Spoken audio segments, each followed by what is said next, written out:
Hi everyone, this is a video on my pea milk and I've already done one on the pea protein milk, and as promised this is a slightly different way of making it and very similar benefits in regards to nutrition, but the pea protein milk has higher iron content but also protein content.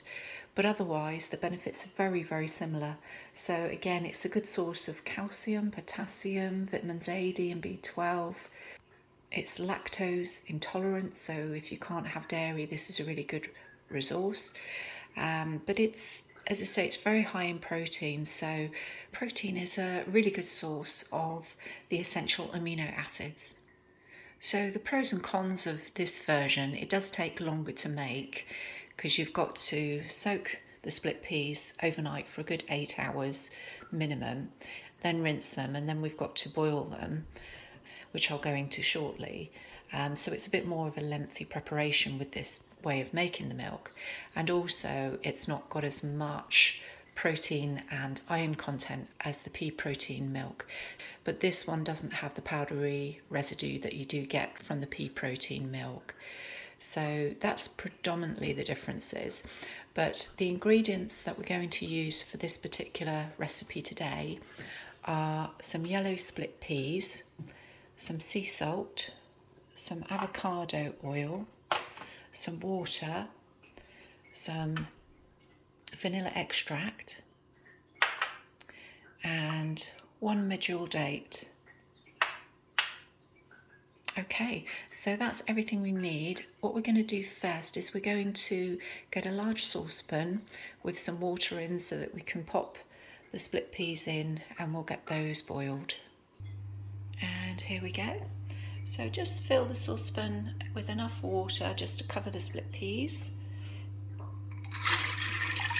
And we're going to pop the split peas into the saucepan.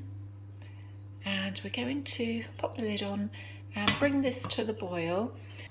And once we bring it to the boil, we're just going to turn it down to a low to medium heat just to let it simmer. We're going to simmer for about 60 minutes, maybe a bit longer, just until they become soft and tender. Okay, so once the hour is up, we're going to take it off the heat. And the split peas should be tender now, or certainly softer. Yeah, you can see they're starting to break up, so that's about right. They do take a little bit longer, and as I say, that is the downside to making pea milk. It just takes a little bit longer in general. Okay, so I'm just going to let that cool just for a minute. And once you've just let it cool just a little bit, so just drain and rinse the split peas. Okay, so once the split peas are cooked, we've got everything we need for the next stage. So if you've got a high speed blender, ideal. You could use a food processor. I'm going to use a blender for this. A NutriBullet is okay to use if you've got a smaller amount, but obviously this is a larger amount, so unless you half the portions. But then, to be honest, when you look at the time period it takes to make this, it's better to do a larger portion.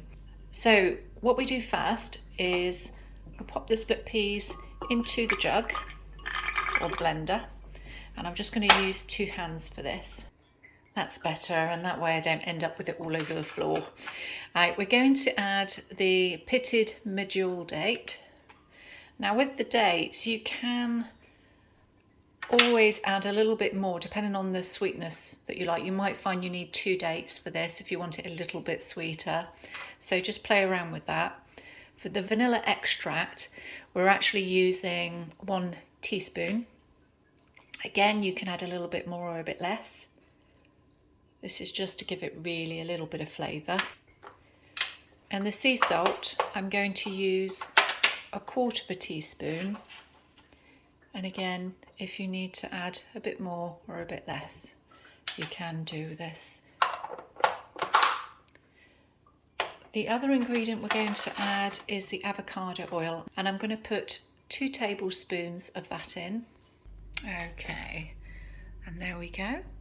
And last but not least, we're going to pop the water in, and I'm going to put about 900 mils of water in here. And there we go. As you can see, it takes us nearly up to the max. And I'll just pop the lid on this, and we're going to just pulse it initially. Okay, so we're ready to go. So I will just pulse this a few times and I'll come back to you in a moment. And as you can see, it's starting to blend, but we're going to need quite a bit of blending to break this down. And this is where it's ideal to have a high-speed blender or something equivalent. But I'll come back to you as soon as I'm happy with this. Okay, and once you're happy that it's blended really well, we're going to use a nut milk bag, or you could use a cheesecloth just to get rid of any excess bits, and I'll show you the finished results. And there we go, there's the finished result. So it's a lovely kind of creamy yellow sort of colour. I'm just going to do a quick taste test.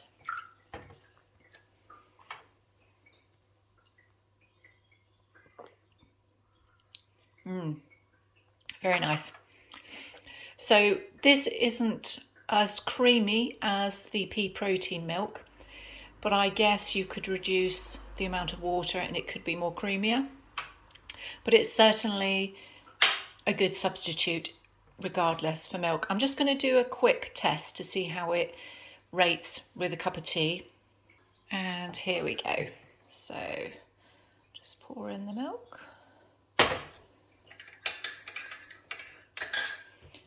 How much you need.